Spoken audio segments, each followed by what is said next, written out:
Welcome to Takin It, where today we will be talking about Trump's plan, Agenda 47, and how it could possibly affect the black community, assuming he gets voted in. That's it. That's all right. I'm Ebony. I'm Jamar. And today we have a special guest in the house, Sam, who's going to offer his unique perspective. Very unique. Yeah. I'd like to start off by talking about one of the more controversial portions of Agenda 47. Trump plans on completely overhauling the DOJ and the FBI. He plans on issuing subpoenas to DA's offices across the country to see if their staff, or any other offices have committed blatant civil rights violations. And he also plans on appointing 100 of his own lawyers across the country.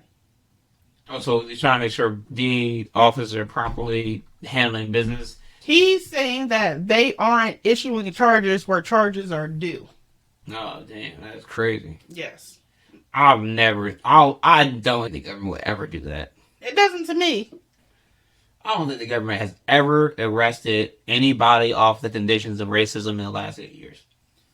We all know that black people are targeted at higher rates and therefore also have much higher exoneration rates than any other race get picked up. Oh, because of black thugs?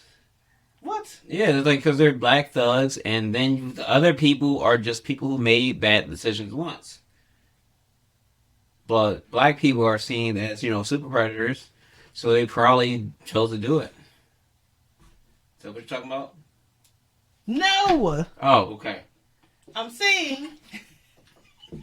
Alright, but all jokes aside, so let me get this right. So Trump's going to use a fleet of his own lawyers. Yes. To pretty much oversee all the FBI. I mean, it's not a bad thing. And I say this with what you're telling me is not a bad thing. Like, how long back? If they do this, they do it for the last 50 years off of investigations that they've done in the past, there's going to be a lot of trouble. Because they've definitely probably swept things off under the rug. Coming from a policy background, being in human resources, we've even done it. I've seen them do it. And it's the point where they never think they're going to be caught in their lifetime. If you 100 years from now, you know what I mean?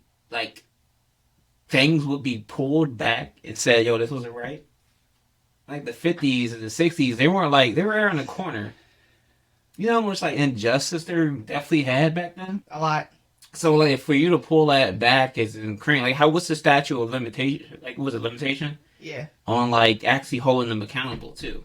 Right. At this point, how many careers have ended throughout the FBI and all these investigations with all this injustice? The girl that got Emmett Till killed, they put her back on trial for perjury. I didn't see that. That was 10, 15 years ago at this point. Carolyn Jordan. Yeah, she went back to court to admit that she lied in court.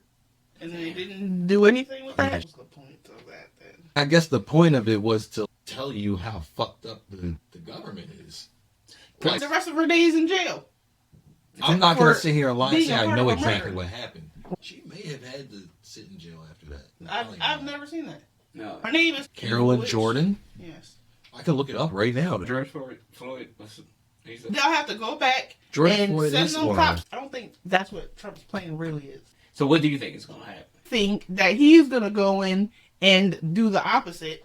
Look at cities like Philadelphia, where everybody's always picking on, what the hell is the DA's name? Whatever his name is.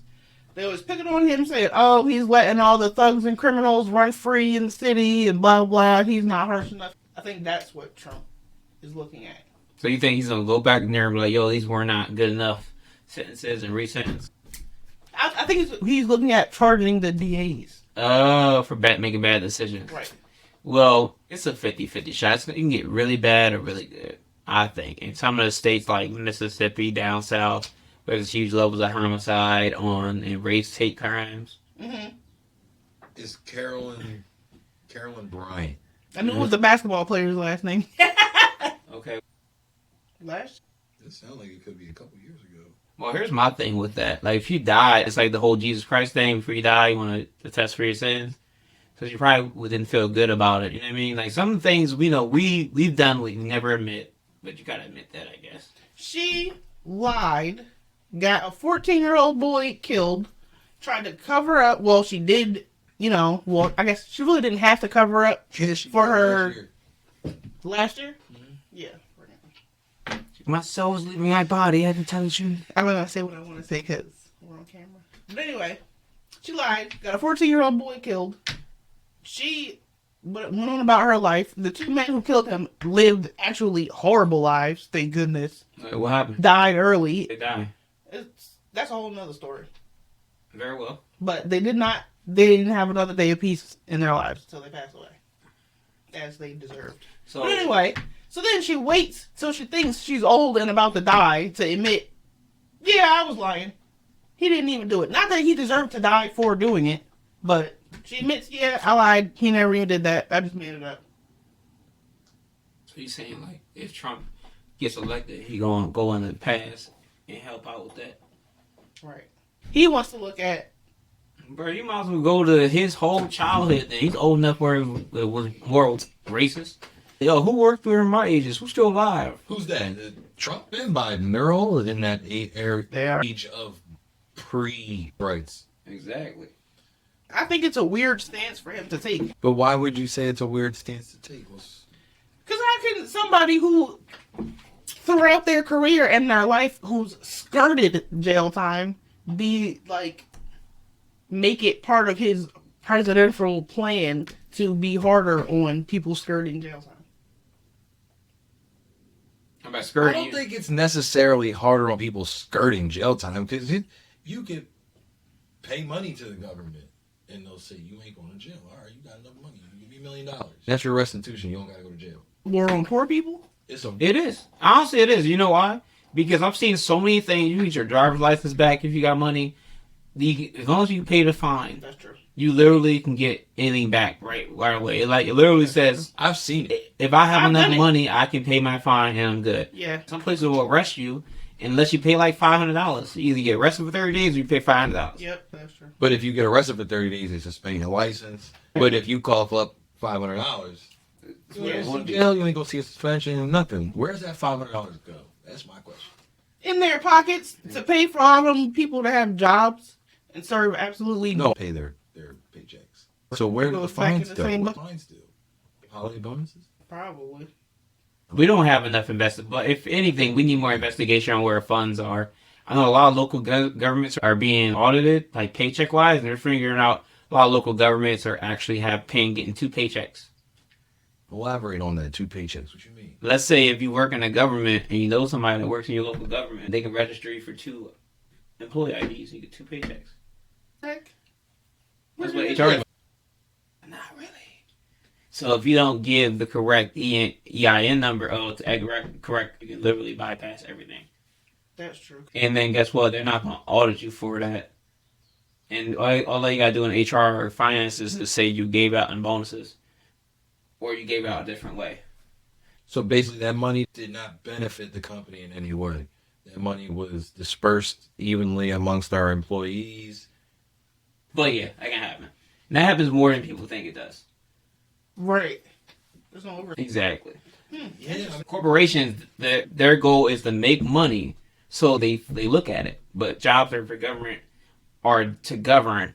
So it's not to make money, it's to live by a certain budget. Exactly. They're not mad about it. Right. Look. When you start messing up the budget, then they like, look. hey, it's like, hey, you got your bread, but I'm $1 short. Let's look at what you did. Exactly. Done. Mm-hmm. Trust me, I'm a business owner. I mean, if they do stuff like that, civil rights at this point in time in our lifetime, mm-hmm. and where America stands today, mm-hmm. goes past the color of our skin. Well, civil 100%. rights is like a class thing at this point. You know what I mean? Because if you got bread, you could almost never be touched. Mm-hmm. I've seen some rich mm-hmm.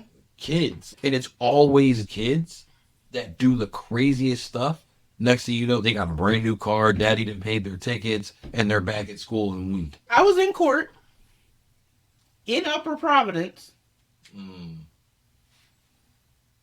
Talking about the little local joint over there. In Upper Providence, and I had traffic court. Went in there, watched 3 white boys get 30 hours of community service for drug driving and crashing a car. And the judge was like, oh, what schools you guys going? You guys going to college next year? What schools you going to? Blah, blah, blah. Oh, I'm just going to give you, 30 hours of community service. Think you guys are good guys. And, don't do that anymore. I get up there. I owe $1,500 in tickets. And he's like, I should put you in jail. And I'm like, for tickets? He was like, yeah. I'm tired of seeing you in here. Well, that brings up another statement. How many times have those guys been to court? I don't know. If that was their first time, most people get treated that way on their first offense. They were drunk driving and could have killed somebody. I'm just saying. I had $1,500 in tickets from driving to work. In the area that I know of, most people get a slap on their black, white, Indian. Bruh, I remember the one time a cop accused my cousin of stealing lemonade from Wawa. She didn't have a receipt. And she was like, I didn't want a receipt. And she had to spend the night in jail over a lemonade. Wawa's policy is they don't question you when you steal. First of all, he went in and asked the cashier if she paid for the lemonade. And the cashier gonna say, I don't know. I mean, it's honest, I guess. After you see 100 customers, they all do. You be like, No, I've worked at Wawa before. you really see it like, y'all all look the same, sound the same. Y'all see the same stupid jokes how I'm doing. Y'all say, oh, have a great day. Y'all all got a sizzly, y'all all got a shorty. But it's still policy, like, they're not really allowed to, they're not allowed to, like, chase you out the store if you steal anything. That's most stores. Yeah. Actually, retail is like that. They're not to beat you up. If you're stealing a certain item, they will try to stop you from leaving the store. But if you're stealing something that doesn't meet the felony mark of theft, 9 times out of 10 they won't stop you unless you're just a dickhead. You have to be over the felony mark for them to even approach you. My question for your cousin, was it Batman that stopped her? What do you mean? Batman? Justice. You gotta take his job way too seriously. It was Saturday night. It was packed. You citrus sipping felon. Get over here. You stole a lemonade. Yeah. Did you see me go in there and take that? Did you watch me walk into the store and take the lemonade, walk right back out? Right. None of that happened. Or did my card, and I swiped my card and walk out before they told me it was declined or something? Right. I've seen people do that. I was a cashier at Wawa. People, now I do consider that stealing. Some people will swipe their card knowing they ain't got no bread in their pocket. And they'll swipe it, pick their shit up, and keep walking while the register is still processing that shit. By the time it's processed, they in their car backing out. And it's declined, and now they just walked out with $30 worth of food. Wawa can afford it. That's not what Trump is even looking at. That's not what he's looking at. He's looking at charged. He's looking at the suburbs and the housing project. Fill me in the war on suburb. You start that one, because I feel like you have a lot more insight on what's going on. You live in your suburb, sir? I live in Clifton Heights. Oh, that's not the suburbs. I'm from Media. You from suburbs. That's the suburbs. Yeah, but I live in Clifton Heights. My children go to school. Well, my son goes to school in the city, the town where I live. Clifton Heights is the suburbs. So how is this going to affect your life? That's row homes. Let's talk in suburbs. All right, so Troy's asserting that Joe Biden is issuing a war on the suburbs by pushing policies that encourage multifamily dwellings, like condos and apartments, changing zoning laws so that municipalities aren't able to build single-family homes. And then he's also saying that, in the same breath, though, somehow, saying that Joe Biden's policies force low-income individuals out of the ability to own a home. I mean, the government, the economy did that, but So with low income, like low income's like if you're making under 50, around 50K now, you're making like 55K. That's technically low income. You can't buy a house unless you by yourself, unless you make like around 80K where we're at so currently. But with that being said, I don't think it's a bad thing with Joe. Apartments aren't bad in like city areas, only because there's not enough room for homes all the time. It's good for more people to live in there. You're gonna increase the population. If you're overcharging for apartments, that's the problem. Yeah, but that's the city. It's not the suburbs. Oh shoot! Like so, the suburbs getting more apartments. Are they getting these $3,000? We have something called the West End Flats in Media. That shit is ridiculous. How much it cost? Look it up. Go look up an apartment in West End Flats and you tell me. It was like $5,500, and the only way you can afford it is it'll be over $2,000. I'll tell you that. It'll be a 1-bedroom or like a studio apartment in Media. They're building high rises and huge housing developments in places where there were just huge meadows, forests. You know what I mean? They're tearing down trees. Like, and I'm not talking about like 10 trees. They tear down like 300 trees to build 4 houses. Mm-hmm. That's insane. But these 4 houses are now, built. First of all, they're not built well. They're built by Toll Brothers. That's a whole other problem within itself. That 1 bedroom is about $2,400. See, God damn. Don't you gotta be like 3 times their makes 3 times your rent or something like that too? Considered in a place like that, you have to either have a co-signer who has bread. You know what I mean? Like a parent that's going to cover your ass if you can't cover it. Definitely. You have to, like you said, 3 times. So if your rent is $2,000 a month, you got to basically be making at least $5,000 a month. And that's only $60,000 a year. Damn. You know what I mean? On a good week, on a good month, I make 4 G's. But that's after taxes, right? Look up West End Flats 5 years ago, and you'll see that there was nothing there. It was an open space, like field. Yeah. People take their dogs over there, run them around and stuff like that. And it was like a tiny little industrial side of the town of Media, because you got all the car mechanic shops were right there, the pool place is right there. There's a storage facility back there. Mm-hmm. Why did you build an apartment building right next to all of that? We could ask the same question about why they build all these giant subdivisions. The problem is they're not creating new areas. They're not creating new towns. They're not doing anything. They're just overpopulating the towns that are already there. They are. And like the school I went to called Pencrest, that's the high school I went to. They have, I think, 3 elementary schools: Media Elementary, Rose Tree, Glenwood. 4. So Glenwood, Media Elementary, Rose Tree, and Indian Lane. Mm-hmm. They have added, over the last 10 years, they have added so many people to the area, they have to build a whole new elementary school. Damn. Sounds about right. But look at, and now see the problem, if you keep filling that area up, right now it's in high demand. Look at Upper Darby. Upper Darby houses were nice 50 years ago. Mm-hmm. Now they all got roaches, they're all run down, there's rats everywhere. And the schools, each class has over 1,000 students. Damn, you can't even learn nothing. That area is entirely too populated for me. And the majority of them are black and foreign. Mm-hmm. Damn, that's true. And that's where us as black people, we got to show people that we have a brain. We can think for ourselves. We can make decisions that are smart, like financially. We can make decisions that are smart for our families, and we can also start showing that fathers love their children in the black community. Mm-hmm. We got to take the stigma away from families and fathers not being around, which is not true, and mothers not wanting the fathers around. That's actually more true than fathers not wanting to be there. And why is that a thing? Look back before most of us were even born. Mm-hmm. My grandfather used to say, if you got anybody pregnant, you stay with that woman. And that's how it should be. But look at it this way. Social media tells you, go be a slut. Make be sluts too, guys. I was letting him finish before I interjected. Yeah, so like, it don't have nothing to do about being sluts or anything. I know women who are married and essentially still single parents.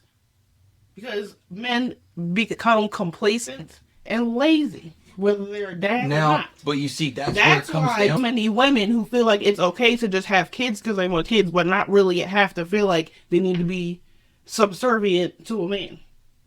See, now, I don't say you should be subservient to any man. They do. Oh, you should respect your man You should as respect- well. Now, I am the polar opposite of how it is right now. I'm the stay-at-home parent. My wife goes out and works. Right. But do you feel like enough of your peers as men are really as involved with their children on a daily basis as you are? I can honestly say I don't have that many friends that are parents. That comes from the generation, our generation and a little later than them, are taught to not get into relationships, not have kids, live life fast, never settle down. I know a lot of people who are in relationships. Touch on the in relationship but still feel like a single mom. Men who completely detach themselves. Like, there are some men who go to work and that's all they do. They don't clean the house, they don't mow the grass, they don't fix the car, they don't fix nothing in the house. They go to work and throw money at everything. I mean, that's the case. Now, I've seen that more in the area that I grew up in. That's what I'm talking about. Like, I've seen the rich kids, Right. their dads come home from work. Right. Moms are all stressed out. They got 4 kids running around all crazy. Hey, can you take over for an hour? I just want to relax, unwind, wash my hair, and have a glass of wine. I understand you've been getting up all night with the kids and had them all day and dropping them off at school and driving around, packing lunches and all that. It's a lot of work. Being a parent in general is a lot of work.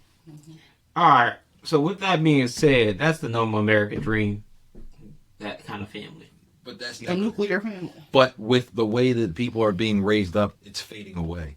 With the way that the economy has everybody set up to be a slave. Yeah, and the word low income is like, Well, I think it needs to be identified a little bit more. Like, so with the suburbs, do they want, does Trump want more low income, how people able to afford the living? Okay. Yeah. And here's the thing with like lower income, what counts as low income? So you didn't. Yeah, but because we have to consider inflation. Low income today, Yeah, you can get a low income home if you don't make over 45. So you need to be working on Like in programs. the 90s, what was it like? You make less than 25,000 a year? 25,000 is the poverty level. No, but I'm saying in the 90s, you could still get by on 25. Now you can't. You have 25,000, you might as well go live under the underpass. I think it's like 36,000 for a family of 4 is considered impoverished, which is ridiculous. That is impoverished, though. Yeah, that's a little less than 15. People will settle for a shitty job and then complain about them not having a good life. I mean, it's easier. Guess what? It's not my fault. I got a shitty job. I didn't choose the circumstances. It was the way I live. But they still need to pay. What I'm talking about are shitty jobs. Like working at Dollar Tree? Yeah, working at... No, I wouldn't call that a shitty job. 'Cause my man's, he a manager over there. He makes good money. You know what I mean? Dollar Tree has no workers in the store, and they had a sign up saying, hey, please apply. We pay $10 an hour. But he's not a $10 an hour. I'm just saying, but But normal people, yeah. Why was hiring at $15 an hour? You want to make better money, look at the jobs that are hiring for higher prices. Don't go to Wendy's and be like, oh, I just need to work.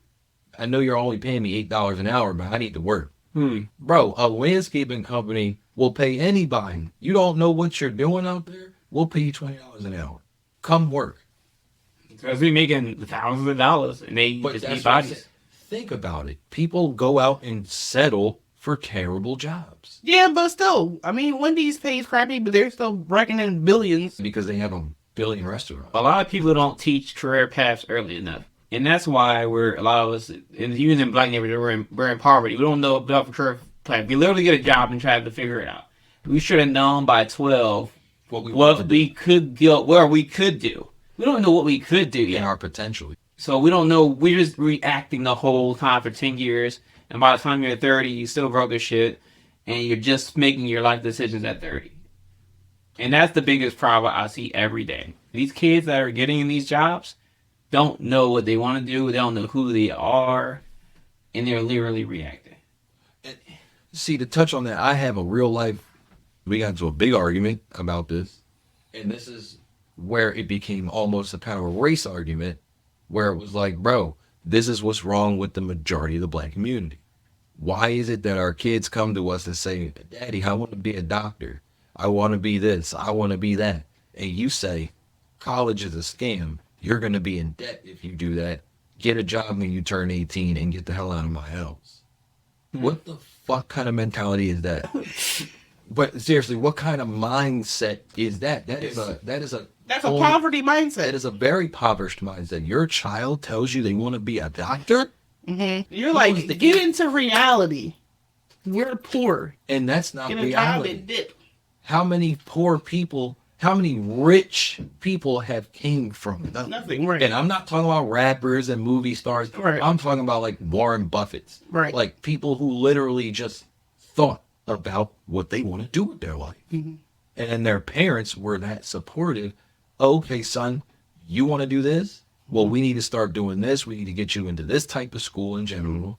We need to talk to your teachers and let them, you know what I mean? I've seen it with my friends. Well, with their dads. Trump is saying that the first way for a lot of these families out of poverty and the first step towards the American dream is homeownership, is having property in your name. That comes from a domino effect. You can't just become a homeowner. Right. You can't just sit around and wait for government programs to be in place for you to become a homeowner. You know, like, say you grew up in a very nice house. Like I grew up, didn't have to worry about where my food was coming from or when I was laying my head down. Mm-hmm. I want to live like that when I'm older. Dad, what do you do for a living? Mom, what do you do for a living? You talk to your parents. You go to your school guidance counselors. You have to be 100 times, as a black person. Right. You got to be 100 times more active than the white kids. Here's my thing. Like, I used to go to a white and Korean church, right? So, white and Korean church in Vermont. I was broke. Yeah, so I was broke as shit in comparison to these kids. And their parents literally pushed them through. They told them ideology, how to make income, put them in correct programs and everything. Every summer, they had something new they were going to do. Yeah. Most of my friends I went to church with, before they graduated, we all graduated at the same time, they already had like 18 credits for college. Right. And if they want to go to college, they already started their trade before they even graduated high school. They give them a foundation. Exactly. And then after that, they already had a house that they were going to buy for their kid. Crazy to think about. And the reason we think they're just rich because they just magic that rich. But it's the habits. But we spend $5,000 on prom, and that can go to your kids' college fund. Act like prom is a wedding. Yeah, dude. We don't think about it. Like $5,000 could start a business for your child. And we don't, like, kids, like black kids don't gotta have a job or gotta go to college. But one of the things I've seen though that ended up a little bit more, I did this Grant Cardone course, right?